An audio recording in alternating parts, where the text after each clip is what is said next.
Alright, everybody. I hope you can hear me. I'm so sorry. I was not aware that you can not see the PDF that I'm sharing of the story. So I was, I had the story on my screen and I was reading from it, The Three Blind Men. So I wasn't aware that you can't see this story.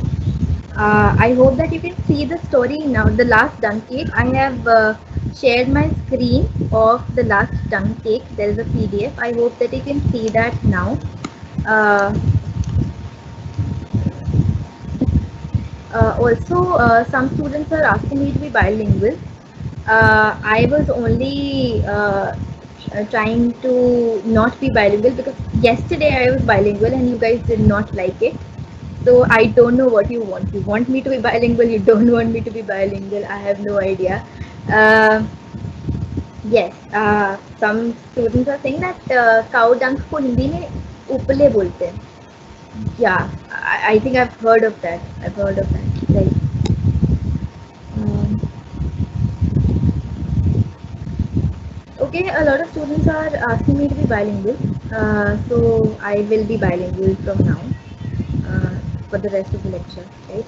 I hope that you can see my screen and the PDF of the last done key.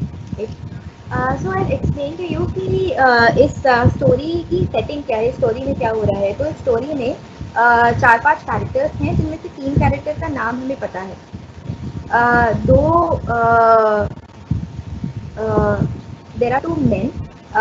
एक का नाम हिम्मत है और एक का नाम बेनीलाल है. हिम्मत और बेनीलाल जो स्टोरी ओपन होती है, जो उसका ओपनिंग सीन है, हिम्मत और बेनीलाल एक खटिया पे बैठे हैं और वो आपस में बात कर रहे हैं. जैसे वो खटिया में बैठ के बात करते हैं वैसे ही जीवी वुमन कम्स देयर जो उनकी रिलेटिव है, उनके घर आती है और वहाँ पे कुछ डंग केक रखे हैं वो लेने आती है. क्यों? क्योंकि उसको आग जलानी है क्योंकि मौसम ठंडा है एंड उसको हीट लेनी है उस आग को जला के. That is the setting. The setting is that of a village. ये जो पूरी कहानी चल रही है ये एक विलेज के अंदर चल रही है. ओपनिंग जो लाइन्स हैं स्टोरी की उसमें मेंशन नहीं है बट स्टोरी में आगे मेंशन होता है that the woman woman's name is जीवी. Yeah, the woman जीवी, she is actually हिम्मत भाभी. वो हिम्मत की भाभी है और जो हिम्मत की फैमिली है और जो जीवी की फैमिली है उनकी आपस में नहीं बनती है. जीवी इज अ विडो, यानी कि her husband is dead, her husband is no more. जीवी की एक मदर इन लॉ है, यानी कि उसकी सास है और जीवी अपनी सास के साथ रहती है. राइट. तो हमारी कहानी में कितने कैरेक्टर्स हैं और उनके साथ क्या क्या हो रहा है. हिम्मत और वेनीलाल हैं, वो खटिया पे बैठ के बात कर रहे हैं. हिम्मत की फैमिली है जो अलग घर में रहती है और द वुमन जीवी वो हिम्मत की भाभी है. उसका जो हस्बैंड है जयाराम, उसकी मौत हो चुकी है. तो जीवी जो है वो एक विधवा है और वो अपनी सास के साथ रहती है. और ये जो दो फैमिलीज हैं, जीवी और उसकी मदर इन लॉ और हिम्मत और उसकी फैमिली, उनकी आपस में नहीं बनती. राइट. हिम्मत का एक बेटा है मंगू जो जीवी को काफ़ी बुलाता है. और इस कहानी में जो जीवी है वो हिम्मत के घर जाती है डंक केक लेने के लिए, लेकिन वो फिसल के गिर जाती है और यहाँ से फाइट स्टार्ट हो जाती है. यहाँ से उन दोनों में अनबन और तू में स्टार्ट हो जाती है. उनकी मदर इन लॉ आ जाती हैं और फिर वो उनको अक्यूज करने लगती हैं, वो लोग लड़ने लगते हैं आपस में. So that is how we get to know कि ये जो दो फैमिलीज हैं उनकी आपस में नहीं बनती हैं. एंड अल्टीमेटली वो डंक केक नहीं लेकर जा पाती है and then she gets very cold. Last में क्या होता है वो हम लास्ट में देखेंगे. I don't want to spoil the story. So ये जो PDF है, this is actually a scanned copy of a hard copy, so it might not be very clear but we'll go page by page. Right. तो जो पहला page है उसमें basically ये हो रहा है कि जीवी हिम्मत के घर आई है डंक केक लेने के लिए, राइट। और सेकंड पेज में हिम्मत और वेनीलाल बात कर रहे हैं कि कैसे जो जीवी की मदर इन लॉ है वो बहुत खड़ूस हैं और वो उनसे बात नहीं करती, उनकी फैमिलीज में बनती नहीं है। वो आपस में बात कर रहे हैं, राइट। जैसे वो बात कर रहे होते हैं और जैसे जीवी डंक केक लेके वापस लौट रही होती है, उसकी साड़ी वहाँ पे रखी है कुछ वुडन स्टिक्स में फंस जाती है और वो गिर जाती है। अगर आप यहाँ पे देखें, I can't highlight it because I am not able to. Jeevi sari got caught in the sticks and she barely escape falling. उसकी साड़ी फंस जाती है एंड उसके हाथ से वो जो डंक केक है वो गिर जाता है और टूट जाता है। But the dung cake in her hand was flung and broke into pieces. और वो जो डंक केक है वो जल रहा था, तो and the एम्बर्स were scattered of over the courtyard. तो उसके जो अंगारे हैं वो पूरे बरामदे में फैल गए।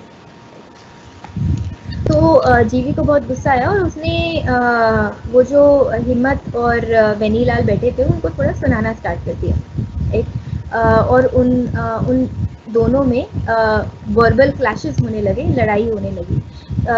तो जब लड़ाई होने लगी तो उसकी मदर इन लॉ आ गई। I think I you able to see it better now?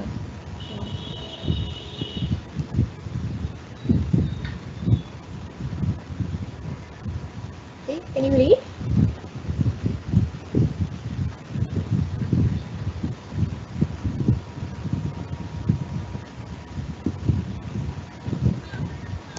There is this paragraph जहाँ पे हिम्मत जीवी को बोलता है कि तुम हमारे घर क्यों आती हो। तो जीवी बोलती है कि listen, I don't want to fight with you, मुझे तुमसे नहीं लड़ना। और मैं यहाँ पे सिर्फ मंगू के लिए आती हूँ। मंगू, यू रिमेम्बर, ही हिम्मत का बेटा। तो वो जीवी को काफ़ी बुलाता है एंड ही रियली लाइक्स जीवी। So I come here for Mangu's sake. If you forbid me, forbid मतलब मना करना, I will never set foot on your threshold. But you allow me to come and then in front of the village people make fun of me. So that is what she is telling Himmat.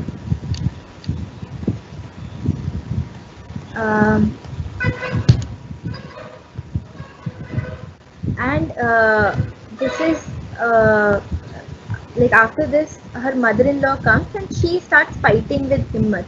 She starts accusing them that they killed her son. We don't know what happened. We don't know कि वो जो बूढ़ी mother in law हैं वो गुस्से में है, वो इसलिए बोल रही हैं, या फिर जो जीवी का हस्बैंड है Jairam, who is dead now, उसकी कैसे मौत हुई, we don't know. But here he accuses Jivi's mother-in-law scream, rascals, you have killed my son. Now why are you after this poor woman? Damn you.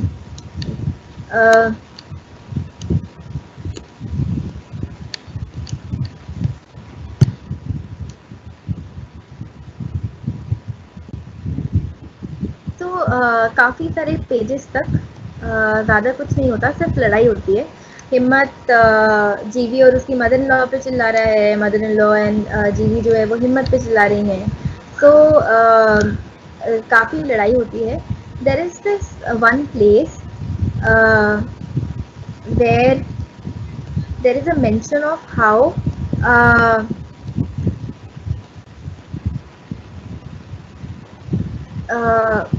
Funeral की बात चलती है, जहाँ पे जो मदर इन लॉ हैं बेनी, जहाँ पे कोई बोलता है दैट किसी डेड बॉडी को क्रीमेट करने के लिए, यानी कि किसी डेड बॉडी को जलाने के लिए जो पूरे वो होते हैं, डंक केक्स होते हैं, उनकी ज़रूरत पड़ती है। So basically I'll tell you what the author is trying to tell here, या फिर author is trying to like the message that the author is trying to give. See, ये जो हमारी setting है, उसमें दो औरतें हैं जो अकेली रहती हैं। दो औरतों को अपनी एक्सटेंडेड फैमिली पे डिपेंडेंट रहना पड़ता है उनकी ज़रूरतों के लिए, and they don't like it. तो the and in the end, uh, when they come back to their own house, after they don't get the dunk cake, uh, क्योंकि उनको आग जलाने के लिए वो डंक केक नहीं मिलता है, इतनी ठंड होती है कि जीवी जो कि डंक केक लाने गई थी वो ठंड से मर जाती है। That is how the story ends. वो मर जाती है ठंड से। और उसकी मदर इन लॉ उसके मरने से पहले एक रात पहले उससे बोल रही होती है कि अगर मैं मर जाऊँ तो मेरी चिता को आग तुम देना। सी, हमारे जो इंडियन कल्चर है उसमें ये ट्रेडिशन है कि अगर कोई बड़ा बूढ़ा घर पे कोई भी किसी की डेथ होती है, किसी का फ्यूनरल होता है, तो उसकी चिता को आग घर का बेटा या कोई ना कोई मैन देता है, इधर योर हस्बैंड और योर सन और योर रिलेटिव और योर कजिन और your brother, anybody but a man. Women in Hinduism, so like they are talking about Hindu rituals here. Is my camera on? Yes, you can see me. Right.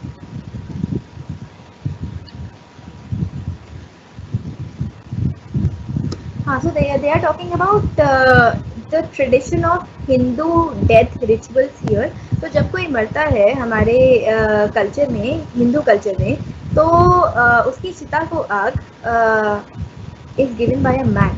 So the mother-in-law, the old mother-in-law tells her daughter-in-law, tells Jeevi, that she does not want to be dependent on a man. She does not want to be dependent on Himmat or Venilal, who she does not like.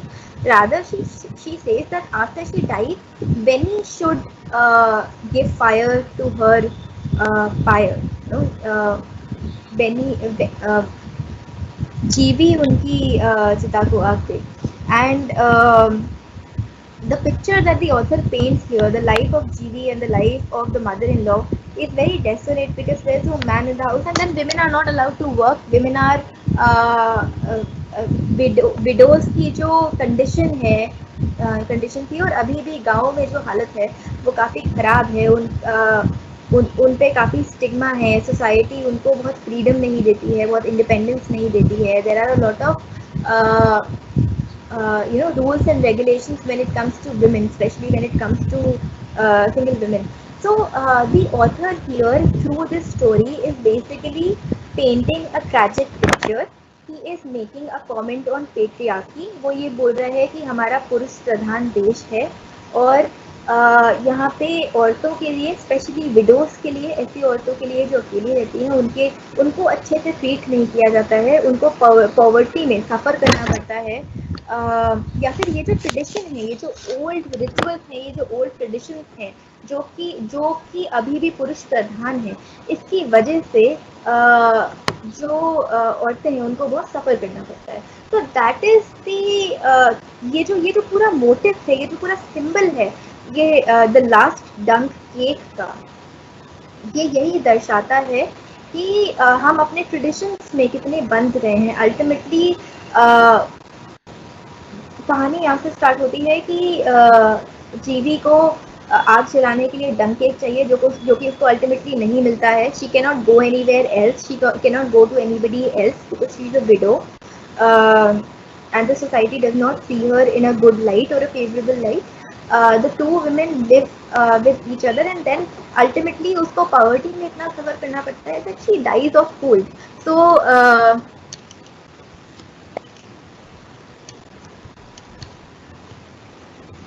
this is what happens in the story. Let's just complete the story थोड़ा थोड़ा करके.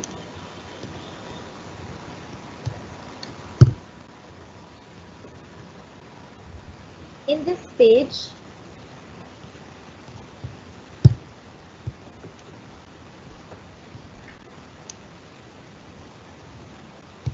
Chibi covered the old woman and sat near the hearth without a fire in a house without a lamp. So can you see the? Are you feeling very cold? It isn't very cold, is it?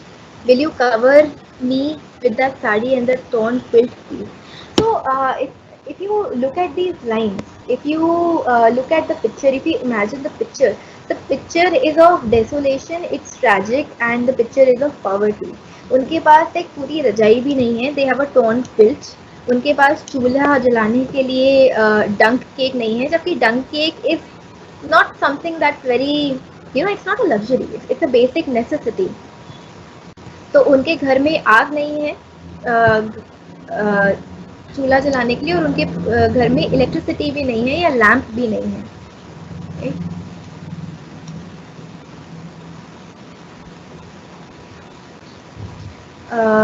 And then even the money lender, the mean baniya, doesn't give me a matchstick in exchange for grain, says bring cash.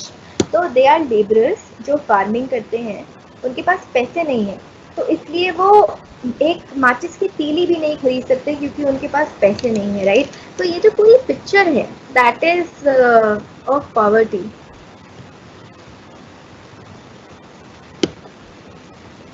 This is the place where she tells her daughter-in-law to light her fire after she dies. यहाँ पे एक line है, if you can see it, if Benny lights the fire to our dead bodies with his own hand, we are sure to go to hell.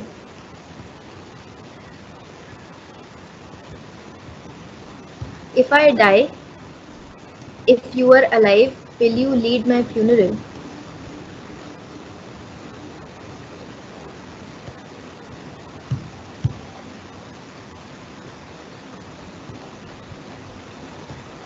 And how do we get to know that GV has died? So you remember Mangu, Mangu उसको काकी बोलता था, तो मंगू आता है उसको उसका हालचाल पूछने के लिए, और वो देखता है कि जीवी हिल नहीं रही है. तो listen, will you please wake up?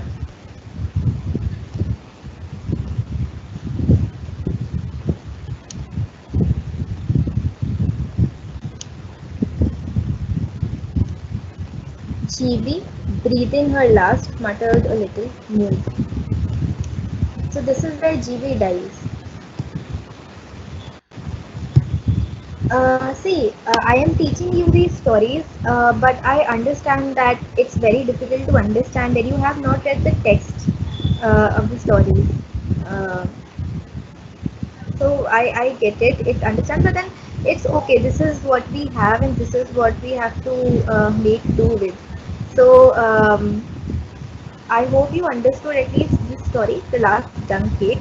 अगर किसी को कुछ नहीं समझ में आता है तो हम Q&A सेशन में एक बार फिर से I'll try to explain to you, right?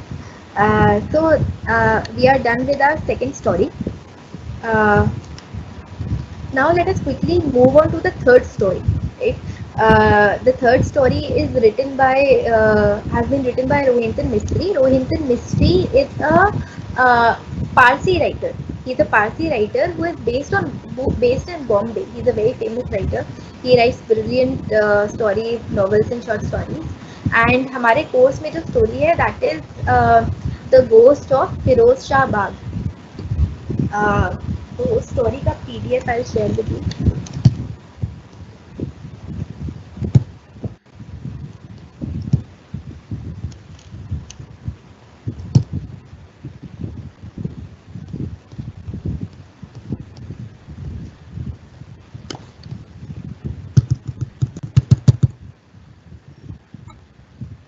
I hope you can see my screen and the PDF of this story.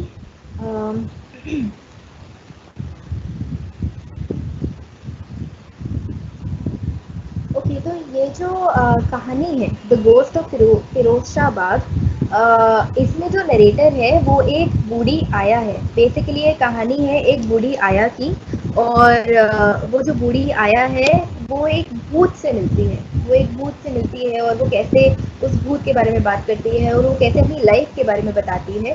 ये उसकी कहानी है, राइट. तो इसका जो सेटिंग है या इसका जो समरी है वो ये है कि एक आया है जिसका नाम है जैकलीन। आया आप सबको पता है क्या होती है? आया मीन्स नैनी, जो लाइक जो घर में जो सर्वेंट होते हैं, जो बच्चों की देखभाल करते हैं, या फिर जो घर में सर्वेंट होते हैं जो घर का काम करते हैं, उनको भी आया बोलते हैं, राइट? तो ये कहानी है जैकलीन की। वो एक पारसी घर में आया है। वो जैकलीन खुद एक गोवन कैथोलिक है। उसका जो बचपन है वो गोवा में बीता है अपने फादर के साथ। उसके 11 भाई बहन थे, और उसके जो माँ बाप थे वो काफ़ी पुअर थे। उसके पिता एक फार्मर थे, और उसकी माँ जो है वो हाउस वाइफ थी, और वो कपड़े सिलती थी। तो बचपन, उसका जो बचपन है वो काफ़ी पॉवर्टी में गुजरा था, और उसने बचपन से पॉवर्टी देखी है। और क्योंकि उसके इतने सारे भाई बहन थे, वो पढ़ लिख नहीं पाई, या फिर वो उसके पेरेंट्स ज़्यादा रिच नहीं थे। So her father sent her to Mumbai. She came to Mumbai, and she started working with the family when she was 14 years old as a aya, as a servant. And she has been working with the family since the past like 40-50 years. And now when she is telling her story, she is 63. तो ये तो है Jacqueline, यानी कि उस आया का character sketch. वो जो आया है वो पारसी घर में, she is a servant in a like rich Parsi house hold. और वो उनका खाना बनाती है, वो सफाई करती है, वो उन्हीं के घर में रहती है। एंड वो अपनी कहानी अपनी ज़ुबानी बताती है कि सर्वेंट्स की क्या फ्लाइट होती है। मतलब सर्वेंट्स को घरों में कैसे ट्रीट किया जाता है, जो रिच लोग होते हैं वो सर्वेंट्स रख लेते हैं और वो उनको कैसे ट्रीट करते हैं। और कहानी में ट्विस्ट है एक भूत। तो उसको एक दिन जैकलीन को भूत दिखता है, और वो सबको बताने की कोशिश करती है कि उसको भूत दिख रहा है। वो भूत रोज़ उसके पास आता है, रात को उसके साथ सोता है। लेकिन जब वो सबको बताती है कि उसको भूत दिखा है, तो कोई बिलीव नहीं करता। फिर एक दिन उसकी जो मालकिन होती है, उसको भी भूत दिखता है, और वो मालकिन बिलीव करने लगती है भूत, right?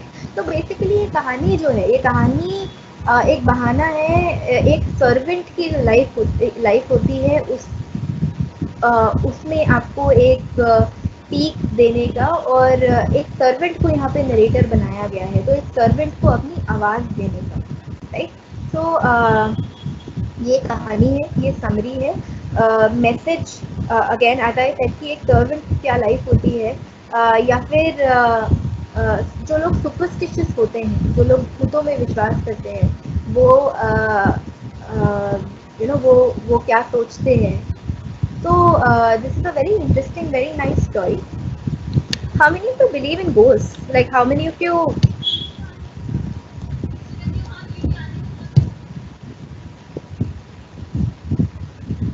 actually believe in ghosts? आप भूतों में विश्वास रखते हैं?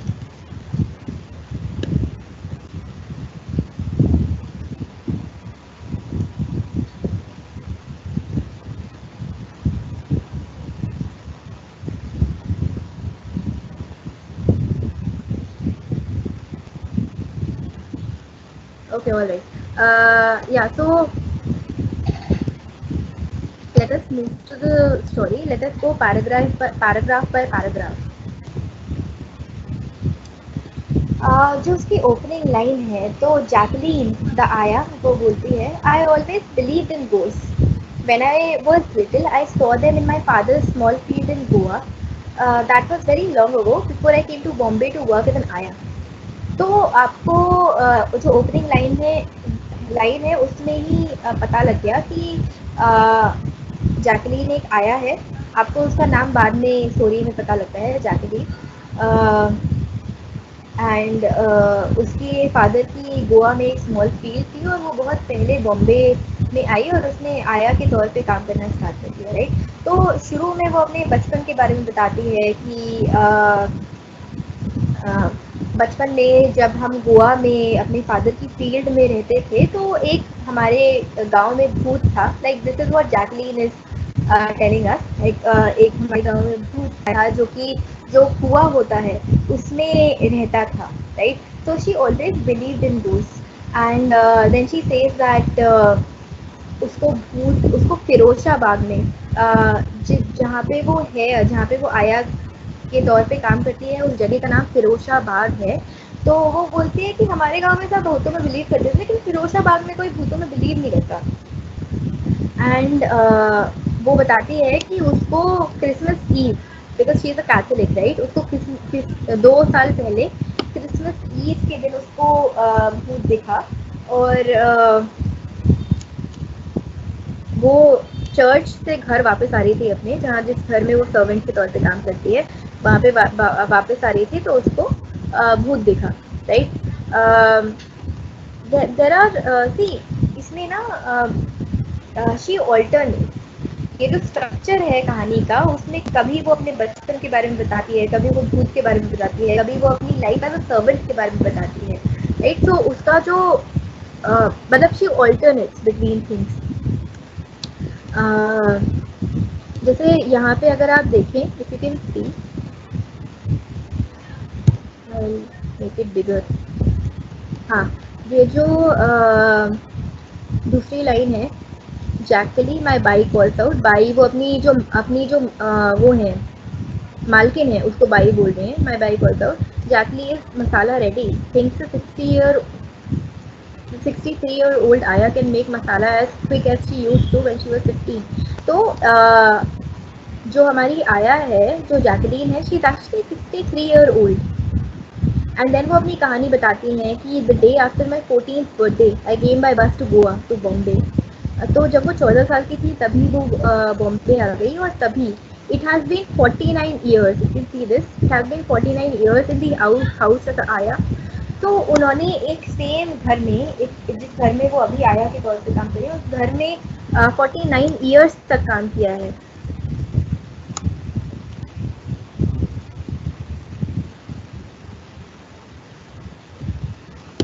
And it is very funny, the language that she uses, it's very funny to read this line. My breath was fast when I reached first floor and stopped for rest, right? So she talks funnily because obviously अगर आप कोई ऐसा इंसान जो नहीं ज़्यादा पढ़ा है, तो उसकी इंग्लिश हो सकता है कि उतनी अच्छी ना हो, और उसने उस जो ऑथर है उसने उसी कैरेक्टर के हिसाब से इंग्लिश यूज़ की है। And then I noticed someone looked like in a white gown, like a man, but I could not see the face, just body shape. कौन है? I asked in Hindi. Believe it or not, he completely vanished. So यहाँ पे she talks about the ghost, कि उसको पहली बार कैसे ghost दिखा। And that is, ये जो पैराग्राफ है पेज नंबर 2 पे, यहाँ पे कुछ बहुत इम्पोर्टेंट लाइन्स हैं। वो अपनी लाइफ के बारे में बताती है कि एक आया की लाइफ कैसी होती है। तो वो बताती है, I always sleep outside by the stairs because Bai and Seth, मतलब वो अपने मालिक और मालकिन, सेठ इज द मालिक, बैट इज द मालकिन, बिकॉज मालिक और मालकिन must not be woken up at 2 and they never give me a key, उसके बाद घर की चाबी नहीं। नो आया गेट की to a flat, it is something I have learn, like I learned 49 years ago that life as Aya means living close to floor। वो ये बोल रही है कि आया की ज़िंदगी जीने का मतलब है कि आपको ज़मीन पे सारी ज़िंदगी जीनी है। All work I do on floors, like grinding masala, cutting vegetables, cleaning rice. Food is also eaten sitting on floor after serving them at dining table. And my bedding is rolled out at night in kitchen passage on the floor. No cot for me. Nowadays my weight is much more than it used to be and it's getting very difficult to get up from the floor। तो basically वो अपनी life के बारे में बता रही है कि कैसे उसने इस घर में बहुत फेथफुली 49 ईयर्स तक काम किया है, और अब वो बहुत बूढ़ी हो गई है, लेकिन उसकी पूरी ज़िंदगी ज़मीन पर निकली है। वो ज़मीन पर खाती है, वो ज़मीन पर सोती है, वो सारे काम ज़मीन पर करती है, उसको चेयर पे बैठना अलाउड नहीं है, क्योंकि she is a servant, right. तो she is making a comment on the life of servants.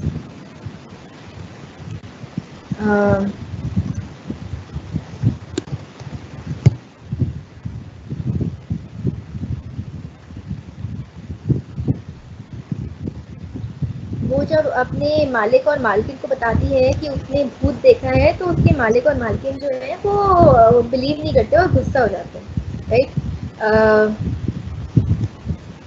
और वो यहाँ बीच में बताती है कि जब वो शुरू शुरू में बॉम्बे आई थी तो उसकी जो मालकिन थी, उन्होंने उसको स्कूल भेजना भी स्टार्ट किया था, लेकिन वो सिर्फ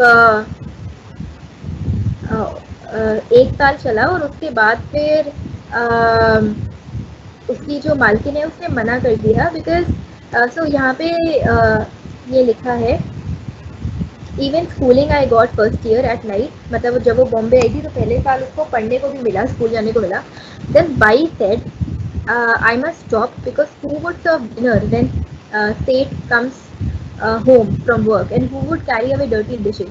क्यों? और उसको उस दिन के बाद 1 साल के बाद स्कूल जाने को नहीं मिला क्योंकि उसके मालकिन ने बोला कि गंदे बर्तन कौन साफ करेगा, खाना कौन बनाएगा। And she also says that, but that was not the real reason. She thought I stole her eggs. There were 6 eggs yesterday evening. She would say only 5 this morning. What happened to one? तो Jacqueline को लगता है कि उसकी मालकिन ने उसको school जाने से मना कर दिया क्योंकि उसको लगा कि वो चोरी करेगी, which was not true. But मालकिन को ऐसा लगा कि वो उसके अंडे चुरा लेगी, right. And so the author covers different themes here. पहली जो थीम उसने कवर की है वो एक आया की लाइफ कैसी होती है और एक सर्वेंट की लाइफ कैसी होती है वो कवर की है। सेकंड जो थीम है वो रेसिज्म की भी है, जैसे वो ये यहाँ पे बोलती है, it was very lucky for me to become ayah in Parsi house because I am born Catholic and very dark skin colour. Parsis prefer Mangalorian Catholics. They have light skin color. तो वो ये बोल रही है कि मेरी किस्मत अच्छी थी कि मुझे पारसी हाउस होल्ड में आया की नौकरी मिल गई क्योंकि मेरी स्किन बहुत डार्क है और डार्क स्किन वाली आया को लोग पसंद नहीं करते हैं। इनफैक्ट वो यहाँ पे बोलती है कि when baby is born light skin is very important. अगर लाइट स्किन नहीं होती तो if it is dark skin तो द पार्टीज थे कि व्हाट इज दिस, आया नो छोकरो, यानी कि आया का बच्चा। So she is also making a comment on how Indians are very biased toward the fair skin. She says that उसको वो she was very lucky to get a naukri as an आया इन अ पारसी हाउस होल्ड बिकॉज उसका जो colour है वो dark है। So this is also a comment on how like the attitude that Indians have. So this is actually a critique of the attitude that Indians have towards skin color, towards servants, and we do not have a very good attitude towards these things. So the author is through Jacqueline, the author is trying to criticize it, right?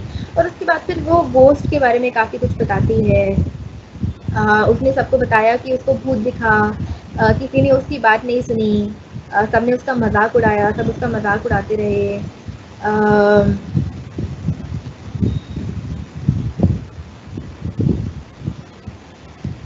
वो ये भी बताती है कि हर रात को ghost आता था और उसके पास जो है वो लेट जाता था, उसके पास आकर सो जाता था।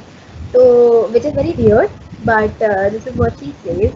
एंड जब 1 साल तक ऐसे ही चलता रहा, वो घोस्ट रोज उसके पास आता रहा और उसको परेशान करता रहा। पर एक दिन, because she is Catholic and if you know a little about Catholics, तो वो चर्च में जाके कन्फेस करते हैं। उनके यहाँ एक सिस्टम होता है where they confess their sins to the priest in the church. सो वो चर्च के प्रीस्ट के पास जाती है और वो कन्फेस करती है कि रोज़ उसके पास एक भूत आता है, उसको परेशान करता है। तो उस दिन के बाद से, जिस दिन से वो कन्फेस करती है, उस दिन के बाद से वो भूत आना जो है वो बंद हो जाता है। देन वन फाइन डे उसके मालिक और मालकिन जो हैं वो अपने बच्चों को घर पे छोड़ के जाते हैं, बाहर घूमने के लिए जाते हैं। और जैकलीन को नींद नहीं आ रही होती है तो, और उसको ठंड लग रही होती है, तो वो चादर डाल के, मतलब अपने आपको पूरा वाइट चादर से कवर करके बालकनी में खड़ी हो जाती है। उसका इंटेंशन नहीं होता लाइक गोस्ट के जैसा दिखने का, बट उसकी मालकिन आती है वापस और उसको नीचे से बालकनी में खड़ा हुआ देखती है तो उनको लगता है कि भूत खड़ा है। और उस दिन के बाद से उसकी जो मालकिन है वो भी भूतों में विश्वास करने लगती हैं, वो काफ़ी पूजा पाठ कराती हैं। या देयर इज दिस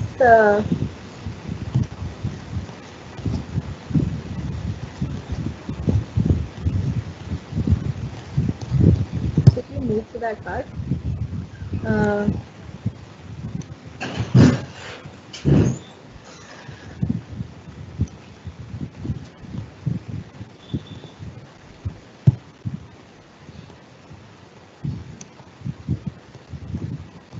तो जब से उसकी मालकिन को वो भूत वो जैकलीन वो वाइट चादर में दिखती है और उनको लगता है कि उनको भूत दिखा है, तब से वो भूतों में विश्वास करने लगती हैं। एंड देन काफ़ी सारे लोग भूतों में विश्वास करने लगते हैं। After that many people in Firozabad started to believe in the ghost. उसकी मालकिन जो है वो काफ़ी सारे हवन कराती हैं, काफ़ी सारी प्रेयर्स कराती हैं।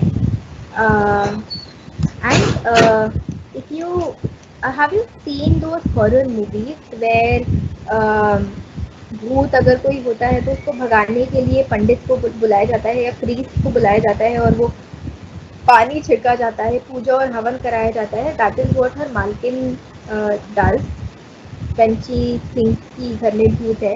And if you seen western English horror movie, तो उसमें एक बोर्ड होता है जिसको ओजा बोर्ड बोलते हैं, ओजा बोर्ड बोलते हैं, और वो बोर्ड का यूज़ करके वो भूतों को बुलाते हैं। तो देयर इज दिस सीन जहाँ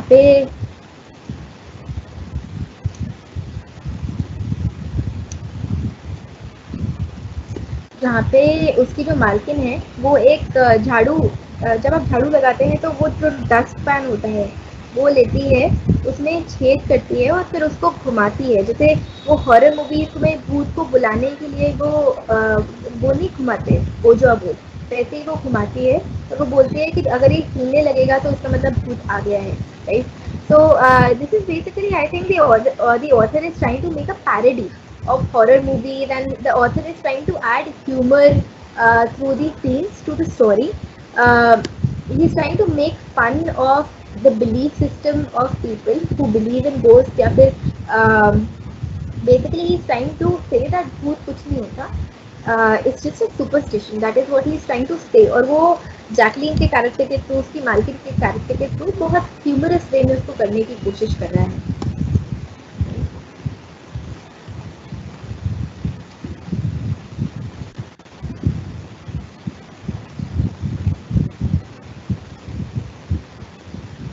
so ultimately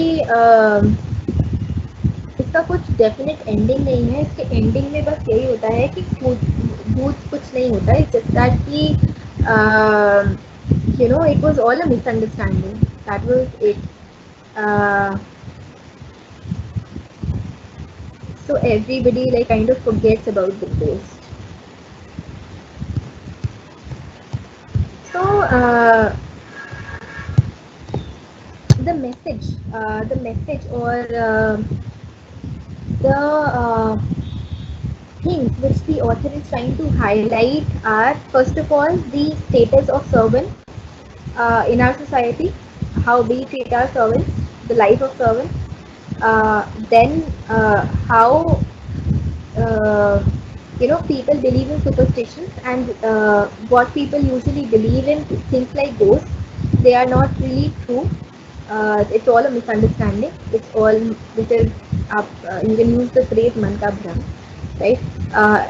Through the character of Jacqueline, he's trying to make a comment on the lifestyle of rich Parsis, how Indian people, how different communities are very biased towards skin color, how people behave. So he's trying to make a comment on how people behave generally. Right? That is what is happening in the story. So हमने तीनों stories cover कर लिए हैं। I know that it was a little difficult, but it's okay. What you can do is कि मैंने आपको already stories थोड़ी थोड़ी एक्सप्लेन कर दी हैं। आई होप दैट आपको जो क्रक्स है स्टोरी का वो समझ आ गया होगा। What you can do is, the stories are available on the internet, go on internet, Google the stories, आपको PDF मिल जाएंगे और इस क्लास के बाद आप वो पीडीएफ पढ़ लें तो आपको स्टोरीज काफ़ी अच्छे से समझ आ जाएंगी एंड काफ़ी सिंपल स्टोरीज हैं, right? So you be able to understand. Some students are asking कि ये आपकी this is unit 4. Let me show you again.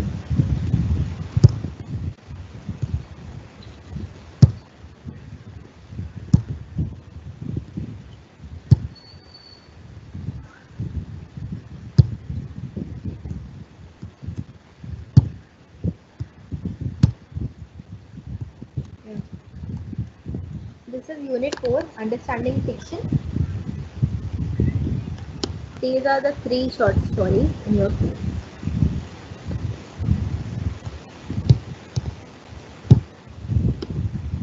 Alright, we will take a break of 5 minutes now. We are done with this unit. We'll take a break of 5 minutes and then we'll start another unit. उस unit में कुछ उतना खास नहीं है, वो आपका reading का यूनिट है. मैं जल्दी से एक रीडिंग कॉम्प्रिहेंशन को कैसे सॉल्व करते हैं उसके tips I give you. I tell you कौन सा यूनिट है और उसके आर्टिकल्स आप लाइक देख सकते हैं जो भी उसकी फिजिक्स रीडिंग है. So will take a 5 minute break. We'll come back.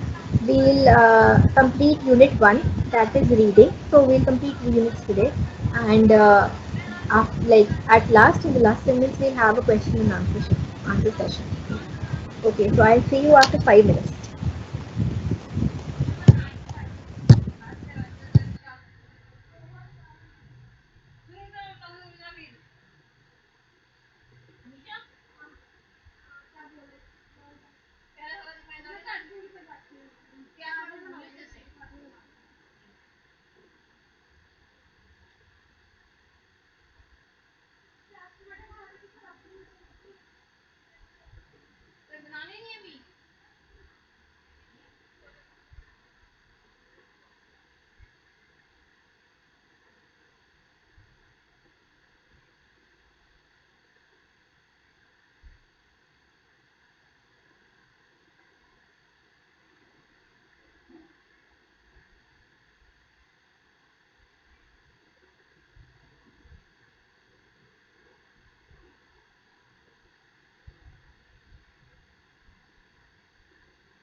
explain you unit 1.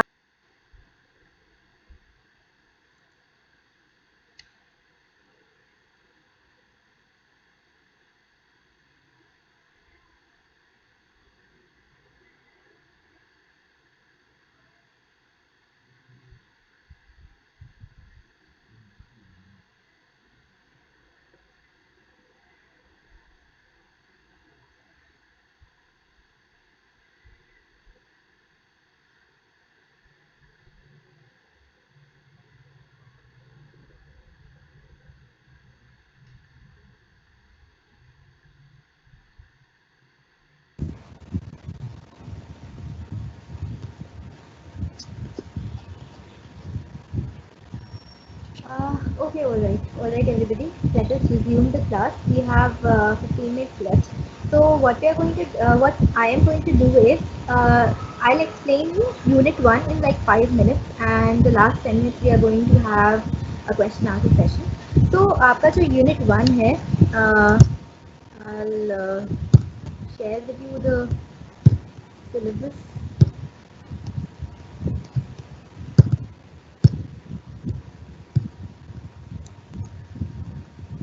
See, आपका जो Unit 1 है, that is basically based on reading comprehension. आपका जो यूनिट 1 है रीडिंग वाला, इसमें कुछ सजेस्टेड रीडिंग्स दे रखी हैं। तो अगर आप इस रीडिंग को ध्यान से देखें, मैं थोड़ा और जूम कर दे रही हूँ जिससे कि आपको अच्छे से दिखे। तो इसमें कुछ कुछ लिंक हैं। अगर ये लिंक ना चले तो इस लिंक को कॉपी, मतलब लिंक वैसे आपके सिलेबस में आप जाएंगे तो अपने आप ही खुल जाएगा उस पर क्लिक करने से, लेकिन अगर नहीं खुलता है तो आप गूगल कर सकते हैं, लाइक इस लिंक को कॉपी पेस्ट करके गूगल पे पेस्ट कर सकते हैं, एंड आपको इससे जो एसोसिएटेड आर्टिकल्स हैं वो मिल जाएंगे। बेसिकली ये आर्टिकल्स जो हैं आपके एग्ज़ाम में नहीं आएंगे। ये आर्टिकल्स सिर्फ एग्ज़ाम के तौर पे हैं, एग्जाम्पल के तौर पे हैं, कि एक जो न्यूज़पेपर आर्टिकल होता है उस पर बेस्ड अगर रीडिंग कॉम्प्रिहेंशन आता है तो आपको लाइक किस टाइप के आर्टिकल आ सकते हैं या किस टाइप रीडिंग कैसे होती है, राइट। तो basically this is just based on reading comprehension. तो we will not go into the articles, because ये आर्टिकल्स जो है सिर्फ प्रैक्टिस के लिए हैं, but I will quickly share with you some tips, some very quick tips जो काम आएंगे आपका रीडिंग कॉम्प्रिहेंशन के क्वेश्चन इफेक्टिवली सॉल्व करने के लिए।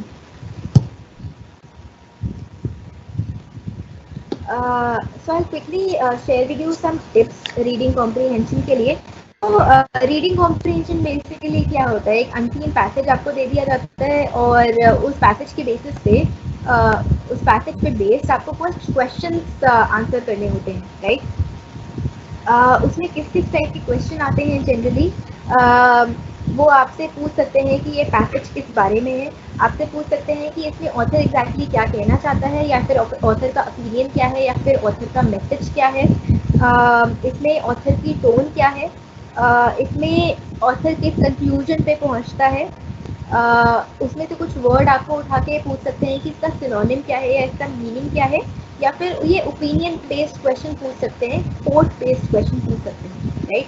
सो जो अनसीन पैसेज होता है जिसमें रीडिंग कॉम्प्रिहेंशन के क्वेश्चन आते हैं, उसमें ऐसे कुछ क्वेश्चंस पूछे जा सकते हैं। यूजुअली जो इम्पोर्टेंट क्वेश्चंस होते हैं वो होते हैं कि इस पैसेज का कंक्लूजन क्या है, या फिर इस पैसेज में ऑथर क्या कहना चाह रहा है, या फिर ऑथर क्या सोचता है इस टॉपिक के बारे में, या फिर ऑथर का क्या मैसेज या क्या ओपिनियन है, राइट। ये पैसेज किस बारे में है, ये भी क्वेश्चन पूछा जा सकता है। So you're all familiar with the kind of questions that are asked in reading comprehension, because we have been solving reading comprehension since school. But reading comprehension में टाइम बहुत ज़्यादा लग जाता है, बहुत अगर कोई टफ पैराग्राफ आ जाता है तो उसको बार बार रीड करना पड़ता है और अच्छे खासे मार्क्स वाला एक पैसेज छूट जाता है, या फिर आप वो क्वेश्चन अटेम्प्ट नहीं कर पाते ठीक से। So I give you some tips कि आप अच्छी तरीके से रीडिंग कॉम्प्रिहेंशन सॉल्व कर पाए। तो अक्सर लोगों की आदत होती है, तो लाइक टिप नंबर 1 इज कि अक्सर लोगों की आदत होती है कि पहले वो पैसेज को पढ़ते हैं, फिर वो क्वेश्चंस पढ़ते हैं, फिर वो पैसेज को पढ़ते हैं और फिर सॉल्व करते हैं, राइट। तो ऐसा ना करें, पहले सवाल पढ़ें सारे। पैसेज के बाद जो क्वेश्चन थे, पहले क्वेश्चन को पढ़ें और उसके बाद पैसेज को पढ़ें, जिससे कि आपको पता रहेगा कि आपको किन किन पार्ट्स पे ध्यान देना है, किन किन सवालों का आंसर लोकेट करना है। तो पहले क्वेश्चंस को पढ़ें, उसके बाद फिर पैसेज को पढ़ें। That is tip number 1। Tip number 2 is very important. जो पैसेज का पूरा सार या उसका पूरा एसेंस होता है वो शुरू की और लास्ट की 4 लाइनों में होता है। तो शुरू की 4 लाइनें 3-4 बार पढ़े बहुत अच्छी तरीके से, और लास्ट की 4 लाइनें 3-4 बार पढ़े बहुत अच्छी तरीके से, एंड आपके आधे क्वेश्चंस तो उसी से सॉल्व हो जाएंगे, राइट। तो जो शुरू की और लास्ट की 4 लाइनें होती हैं, दीज आर वेरी इंपॉर्टेंट। जब ऐसे क्वेश्चन आते हैं कि ऑथर क्या बोलना चाह रहा है या टोन क्या है या कंक्लूजन क्या है, तो वो शुरू की और लास्ट की 4 लाइनों से ही वो आंसर निकल सकता है, राइट। देन बहुत बार वोकैबुलरी बेस्ड क्वेश्चन आते हैं कि इस वर्ड का मीनिंग क्या है। हो सकता है कि आपको उस वर्ड का मीनिंग ना पता हो, तो गिव अप ना करें, जहाँ पे वो वर्ड है उस लाइन को 3-4 बार पढ़ें। बहुत सारे शब्द ऐसे होते हैं जिसका मीनिंग हमें नहीं पता होता, लेकिन उनका मीनिंग हम गेस कर लेते हैं लाइन पढ़ के, उसके आगे और पीछे की लाइन पढ़ के। तो वोकैबुलरी वाले क्वेश्चन को आप ऐसे सॉल्व कर सकते हैं। एंड बहुत सारी जो कोट्स होते हैं या फिर बहुत सारे किसी दूसरे के जो ओपिनियंस होते हैं वो रेलिवेंट नहीं होते, उससे ज़्यादातर आंसर नहीं आते। तो उसको, या फिर जो एग्जाम्पल्स होते हैं, जैसे बहुत बार पैसेज में जो राइटर है वो एग्जाम्पल्स देता है, तो वो एग्जाम्पल्स भी ज़्यादा रेलिवेंट नहीं होते, तो आप उन एग्जाम्पल्स को इग्नोर कर सकते हैं, राइट। तो these are some tips for enhancing your reading comprehension solving skills.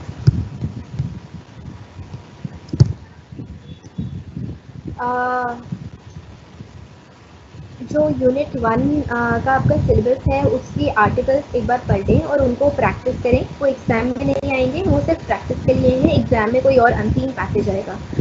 कोई स्टूडेंट्स मुझसे पूछ रहे हैं कि ये स्टोरी सिर्फ प्रैक्टिस के लिए है या इसमें से क्वेश्चन आएंगे। ये स्टोरी सिर्फ प्रैक्टिस के लिए नहीं है, इसमें से क्वेश्चन आएंगे, ठीक। Now we will open the question answer session. आपको जो भी सवाल है या आपको जो भी डाउट है वो पूछें। I won't be able to answer all of them because I can see 246 questions already and it's not humanly possible to answer them. But please ask your questions. I'll reply to, like, I'll try to reply to as many as I can.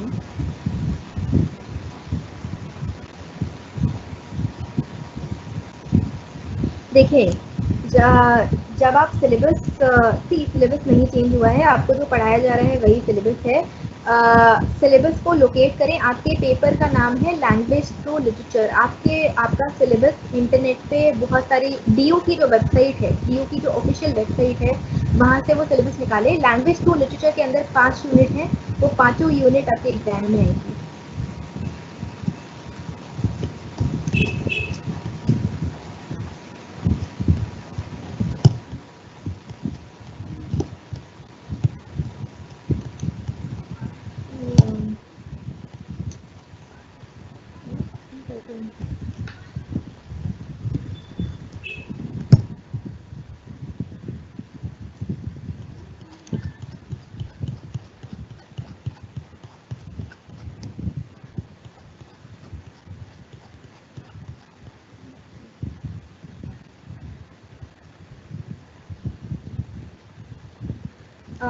Okay, someone is asking कि कोई sample paper या कोई book. नहीं, इसकी कोई book नहीं है, इसकी कोई बुक नहीं है।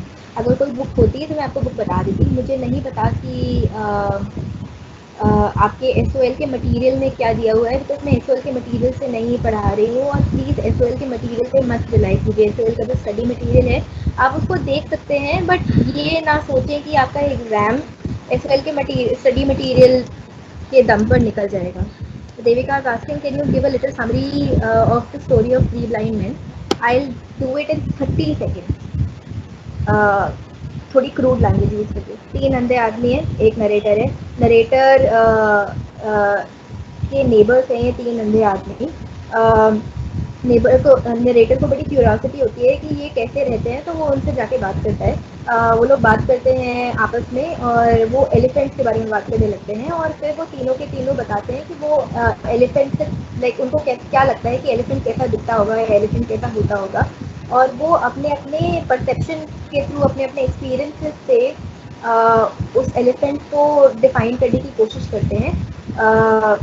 इतना ही हो रहा है कहानी में। मैसेज ऑथर ये दे रहा है कि हम अपने एक्सपीरियंसेस के बेसिस पे अपने इमेजिनेशन के बेसिस पे रियलिटी को परसीव करते हैं, रियलिटी को तोड़ते मरोड़ते हैं। लेकिन रियलिटी को परसीव करने का सबसे अच्छा तरीका होता है अपने सेंसरी ऑर्गन्स के थ्रू एक्सपीरियंस करना। Okay okay will you share the PDF? See, I don't know how to share these PDFs with you. Maybe I'll see a way. अगर इसमें कोई तरीका है PDF शेयर करने का Microsoft Teams में, तो मैं आपके साथ PDF शेयर कर दूँगी। बाकी ये सारे PDF इंटरनेट पे भी हैं, आपको सिर्फ गूगल पे टाइप करना है स्टोरीज का नाम, दैट्स इट।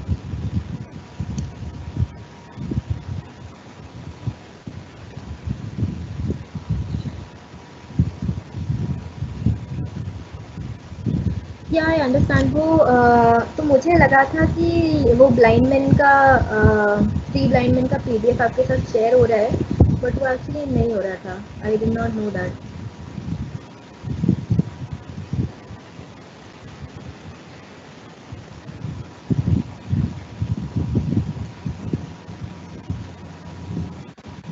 यूनिट 1 जो है उसमें 4 आर्टिकल्स हैं, उसमें से एक लेटर है, बट ये चारों आर्टिकल्स सिर्फ प्रैक्टिस के लिए हैं।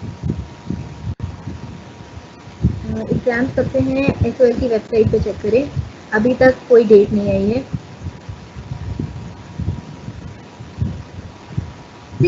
मैंने ये सारे PDF गूगल से ही निकाले हैं। Again I am repeating that अगर कोई तरीका है आपके साथ ये PDF शेयर करने का, तो आई विल शेयर देम यहीं पर। I try to share them.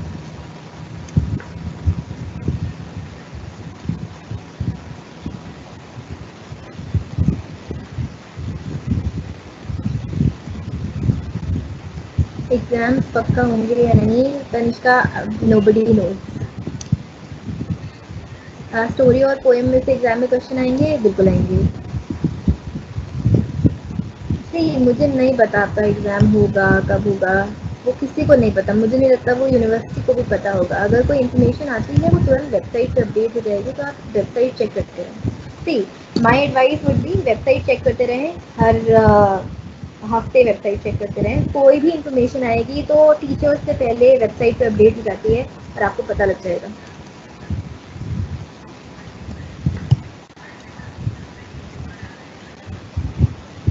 Stories और पोइम्स जो सिलेबस में है उसमें से क्वेश्चंस आएंगे, they are a part of your course.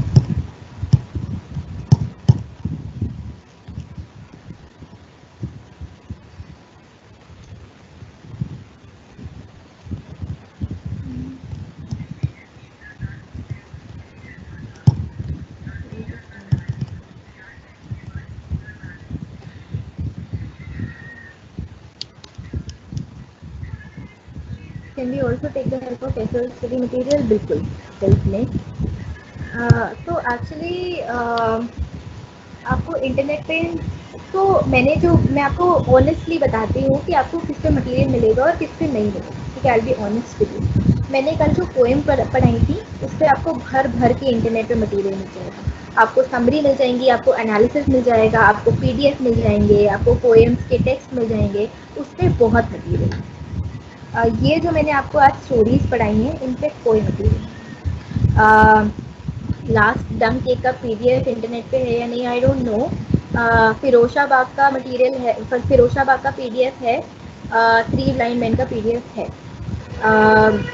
जो ग्रामर पोर्शंस हैं वो भी आपको बहुत ईजिली इंटरनेट पे मिल जाएंगे, लेकिन अगर आपको उनकी समरीज चाहिए तो इन तीनों स्टोरीज में से किसी की भी समरी नहीं है, लेकिन कहानियाँ बहुत आसान है। मैंने आपको जो मेन चीज़ थी यानी कि जो मैसेज था या जो एनालिसिस था वो मैंने आपको बता दिया है। स्टोरी आप पढ़ें, खुद पढ़ें, उस पर आपको ज़्यादा मटेरियल इंटरनेट पे मिलेगा नहीं। क्या टाइप करना है गूगल पे? स्टोरीज के नाम।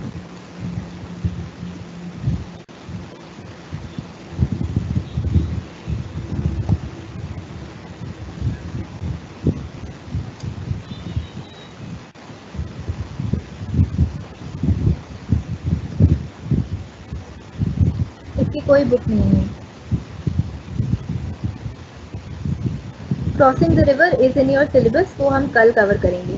तो अभी हमने यूनिट 1, यूनिट 3 और यूनिट 4 कवर कर लिया है। यूनिट 5 में ज़्यादा कुछ नहीं है, तो हम कल यूनिट 2 और यूनिट 5 कवर करेंगे, तो हमारा सिलेबस कम्प्लीटली पूरा हो जाएगा। ड्रामा और राइटिंग हम कल कवर करेंगे। क्रॉसिंग द रिवर बाय अंबाई आपके सिलेबस में है।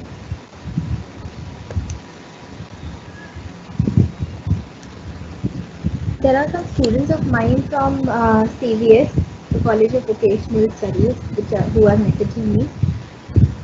I can send these PDFs to your CR. I have, but I used to, okay, I used to teach you AECC, but you will figure something out. You'll figure something out.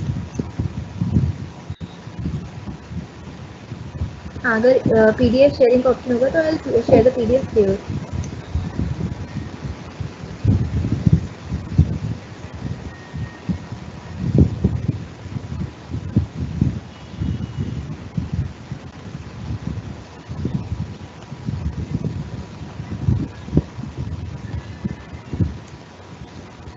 Okay, all right.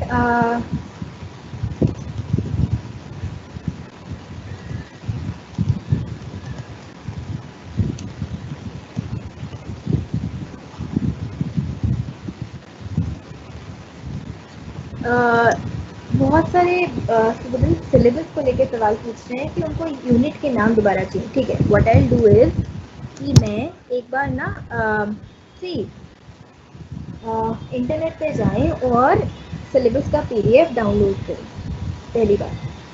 But फिर भी अगर आपको एक overview चाहिए तो मैं अभी दोबारा आपको सिलेबस का एक ओवरव्यू दे देती हूँ।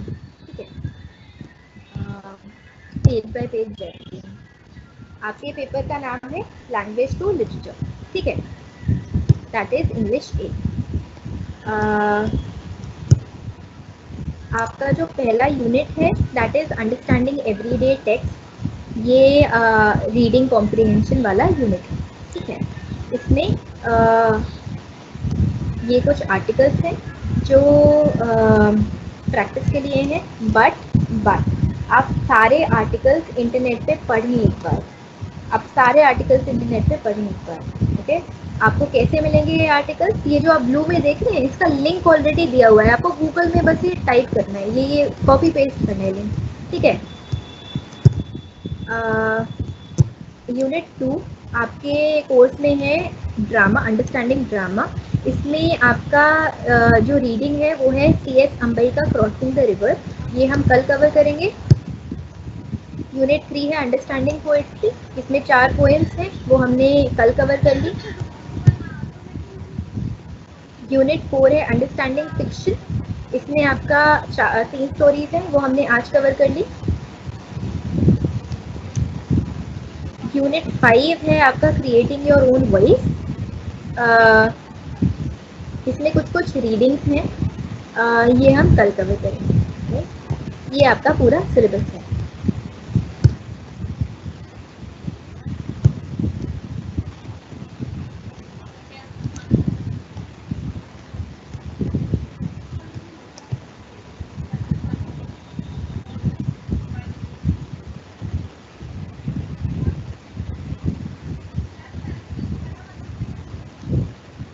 People who are very generously giving me their phone numbers. No, I do not want your phone numbers.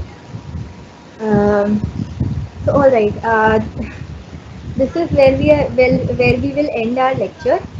I have a tip for you. अगर आपको इंटरनेट पे अंबाई का क्रॉसिंग द रिवर मिलता है, आई थिंक उसका PDF है internet पे, तो प्लीज़ उसको पढ़ लें, क्योंकि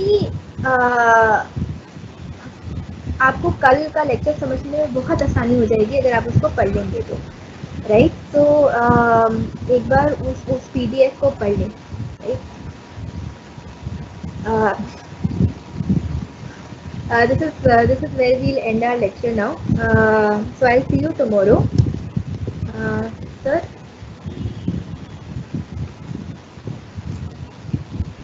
Yes, ma'am. Sir lecture and कर दिया जाए।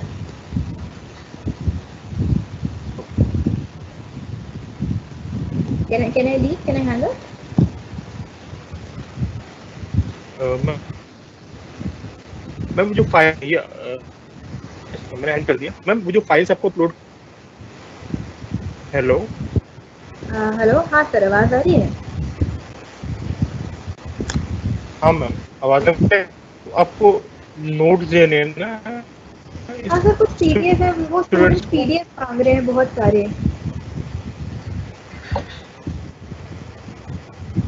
तो ना आपके चैट बॉक्स लेफ्ट साइड में, उसमें इवेंट फोर नाम से आ रहा होगा रिसेंट ना, कर सकते हैं। चैट बॉक्स में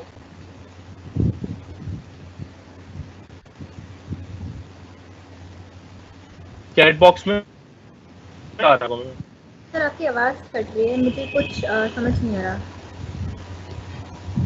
मैं आपको उस हाँ, पे कॉल कर दूंगा फिर। इवेंट 4 के नाम से आ रहा है। हाँ मैम, इसके अंदर फाइल्स होगा, इसमें ऊपर दिखे मैम, हाँ हाँ हाँ, दिख गया दिख गया।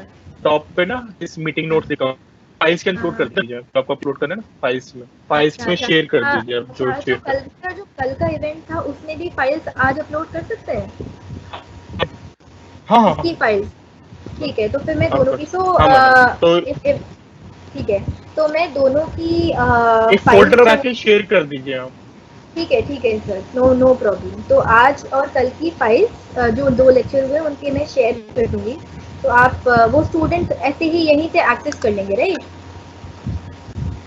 हाँ नहीं, इनको मैं शेयर कर दूंगा स्टूडेंट्स को ना, स्टूडेंट्स अच्छा, को मैं ठीक है। शेयर कर दूंगा यहाँ से। ठीक है सर, ठीक है, ओके। फाइल्स कभी भी कर सकते हैं ना, शाम तक कर सकते हैं? जब आप चाहें। ठीक है सर, हो जाएंगे आज शाम तक फाइल्स अपलोड हो जाएंगी। ओके मैम, ठीक ठीक तो ठीक है thank you ma'am. Sir, thank you sir.